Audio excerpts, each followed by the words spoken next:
সংকল্প ভারত ফাউন্ডেশনের তরফ থেকে কার্গিল বিজয় দিবস পালন করা হলো দুর্গাপুর সৃজনী প্রেক্ষাগৃহে।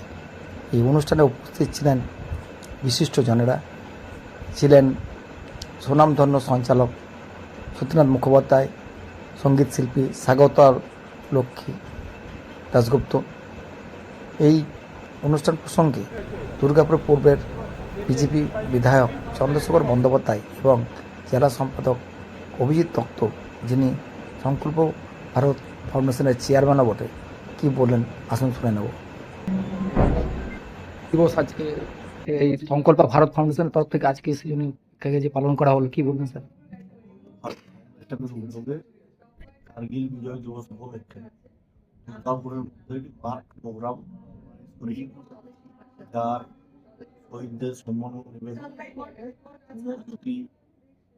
তৈরি করা, সেখানে হচ্ছে শহীদদের পরিবারকে শ্রদ্ধা জ্ঞাপন করা, তাদের সংস্কৃতির মূলক অনুষ্ঠান, যা দুর্গাপুরকে সবসময় দুর্গাপুর হচ্ছে কৃষ্টি সংস্কৃতির ধারণে বা এই জায়গাটাকে সংকল্প ভারত ফাউন্ডেশন দুর্গাপুরের যারা কলা কুশলী তাদেরকে যেমন এখানে সম্মান দেওয়া, মঞ্চ দেওয়া, তার সাথে আমাদের বাংলার যারা প্রখ্যাত গায়িকা তাদেরও এখানে মধ্যস্থ করার সুযোগ আগামী দিন দুর্গাপুরে এরকম ভালো ভালো কার্যক্রম সকল ক্ষেত্রেই দেখা যায়।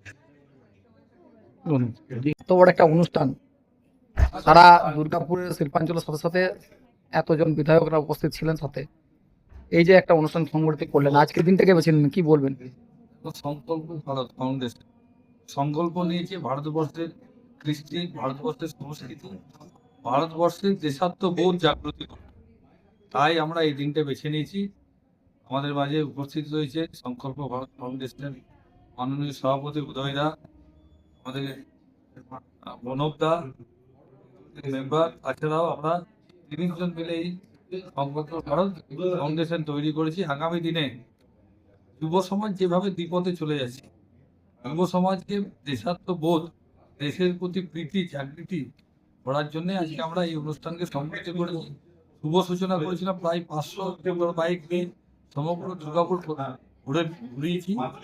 তারপরে আমরা সুন্দরভাবে একটা অমর ক্রিয়েশন করেছিলাম, সেখানে ডিএম সাহেব থেকে শুরু করে বিভিন্ন বিশিষ্ট ব্যক্তিবর্গ বিধায়করা ছিলেন, শ্রদ্ধাঞ্জলি দিয়েছেন। আজকে মূল অনুষ্ঠান আমাদের শুরু হয়েছে। অনুষ্ঠানের সতীনাথ বাবু রয়েছেন, সভাতা লক্ষ্মী রয়েছেন, এখন প্রোগ্রাম চলছে। সাধারণ মানুষ দুর্গাপুরে ভুলে গেছিল কৃষ্টি কি, সংস্কৃতি কি, সেটা আমরা পুনরুদ্ধার করার চেষ্টা করছি।